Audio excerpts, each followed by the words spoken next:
વાત કરીએ મોરબીની તો મોરબી જિલ્લા પોલીસે અસામાજિક તત્વો વિરુદ્ધ કરેલી કાર્યવાહી અને એસઆઈટીએ ફસાવેલી રકમ પરત આપવાની કરેલી કામગીરીને લોકોએ બિરદાવી છે। મોરબીમાં જિલ્લા પોલીસ વડાની કચેરી ખાતે ગૃહમંત્રી હર્ષ સંઘવીએ અરજદારોને સાંભળ્યા હતા, જેમાં 52થી વધુ અરજદારોને સાંભળ્યા હતા અને ઘણી સમસ્યાઓની સ્થળ પર જ નિકાલ કરી દેવામાં આવ્યો હતો। ગૃહમંત્રી હર્ષ સંઘવીએ જણાવ્યું કે મોરબીના ચૂંટાયેલા પ્રતિનિધિઓ દ્વારા પત્ર લખવામાં આવ્યા હતા, તેમજ અરજદારોએ ઉચ્ચ કક્ષાએ રજૂઆત કરી હોય તેવા 52થી વધુ અરજદારોને એસપી કચેરીએ 2.5 કલાક દરમિયાન સાંભળવામાં આવ્યા છે।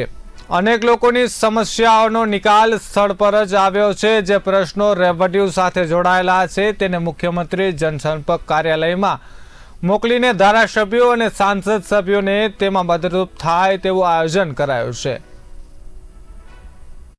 મોરબી જિલ્લાના પ્રવાસ દરમિયાન આ વિસ્તારના ચૂંટાયેલા સૌ પ્રતિનિધિઓ દ્વારા અનેક કેસો બાબતે જે લેટર લખ્યા હોય, એના સિવાય અરજદારોએ જે અધિકારીઓને ઈમેલ કર્યા હોય, ઓફિસમાં ઈમેલ કર્યા હોય, એવા 52 થી વધારે અરજદારોને અલગ અલગ સંસ્થાઓના આગેવાનો અને તેમના વિષયોને લઈને કરીબન 2.5 કલાક સુધી આ બધા જ અરજદારોને મોરબી જિલ્લા એસપી કચેરી ખાતે આજે સાંભળ્યા છે।